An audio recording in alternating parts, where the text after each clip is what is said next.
नमस्कार दोस्तों, स्वागत है आपका हमारे पॉडकास्ट में, जहां हम आज एक बहुत ही गहरे और रोचक विषय पर चर्चा करेंगे, जिसका नाम है अस्तित्ववाद। क्या आपने कभी सोचा है मैं कौन हूँ? मेरे जीवन का क्या अर्थ है? क्या मेरी किस्मत पहले से तय है या मैं खुद ही से बनाता हूँ? अगर हाँ, तो आप पहले से ही अस्तित्ववाद से परिचित हैं। आज हम इसी विचारधारा को आसान भाषा में समझेंगे। तो चलिए शुरू करते हैं। अस्तित्ववाद एक दार्शनिक विचारधारा है जो ये कहती है कि हम अपने जीवन का अर्थ खुद तय करते हैं। इसका मतलब यह है कि दुनिया में कोई भी पहले से तय किया हुआ उद्देश्य नहीं है, बल्कि हम अपने फैसलों और कर्मों से अपने जीवन का उद्देश्य बनाते हैं। मान लीजिए दो लोग बेरोजगार हैं। एक व्यक्ति सोचता है कि मेरी किस्मत ही खराब है और मैं कुछ नहीं कर सकता।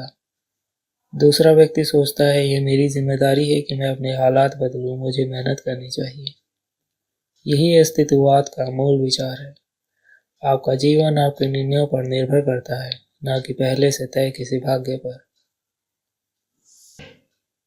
अब सवाल आता है कि यह विचारधारा आई कहां से?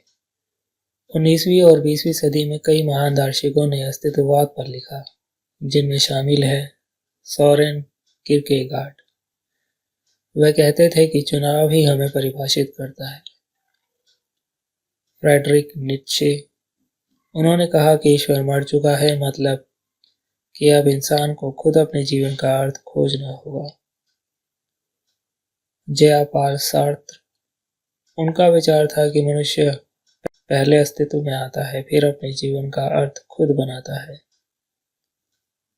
अल्बेर कामू, वह मानते थे कि जीवन का कोई स्वाभाविक अर्थ नहीं है, परंतु हमें इसे स्वीकार कर अपनी जिंदगी जीनी चाहिए।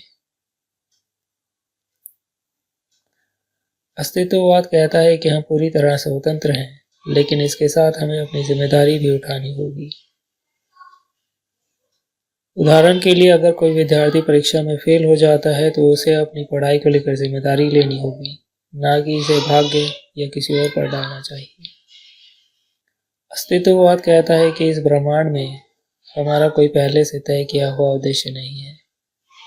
हमें खुद तय करना होगा कि हमें क्या करना होगा। उदाहरण के लिए, दो लोग संगीत पसंद करते हैं। पहला व्यक्ति सोचता है काश मैं एक संगीतकार बन सकता। दूसरा व्यक्ति गिटार बजाता है और एक संगीतकार बन जाता है। दूसरे व्यक्ति ने अपने जीवन का अर्थ खुद बनाया, और यही अस्तित्ववाद है। अल्बेर कामू का कहना था कि जीवन कभी कभी निरर्थक लगता है, लेकिन हमें इसका सम्मान करना चाहिए और अपने तरीके से जीवन को जीना चाहिए। उदाहरण के लिए, एक छोटा बच्चा खेलता है और उसे कोई चिंता नहीं होती कि यह खेल महत्वपूर्ण है या नहीं। उसे बस खेल में मजा आता है। हमें भी उसी तरह अपने जीवन को पूरी तरह जीना चाहिए। अब सवाल उठता है कि अस्तित्ववाद हमारे लिए कैसे उपयोगी हो सकता है। अस्तित्ववाद हमें आत्मनिर्भरता सिखाता है। हम दूसरों या भाग्य पर निर्भर नहीं रहते, बल्कि खुद अपनी जिंदगी बनाते हैं। अस्तित्ववाद हमें डर और चिंता से मुक्त करता है। जब हम समझ जाते हैं कि हम अपने फैसलों के लिए खुद जिम्मेदार हैं, तो हमें दूसरों की राय से डर नहीं लगता। अस्तित्ववाद हमें अपनी पसंद की जिंदगी जीने की हिम्मत देता है। चाहे कोई लेखक बनना चाहे, वैज्ञानिक या कलाकार, अस्तित्ववाद कहता है कि तुम्हें तय करना है कि तुम्हें क्या बनना है। आज हमने जाना कि अस्तित्ववाद हमें खुद के अस्तित्व का अर्थ खोजने की प्रेरणा देता है। अस्तित्ववाद का सार यही है कि हमारे जीवन का कोई तयशुदा उद्देश्य नहीं होता, हम खुद इसे बनाते हैं। हम पूरी तरह से स्वतंत्र हैं, लेकिन इसके साथ हमारी जिम्मेदारी भी है। हमें जीवन की निरर्थकता को स्वीकार कर उसे अपने तरीके से जीना चाहिए।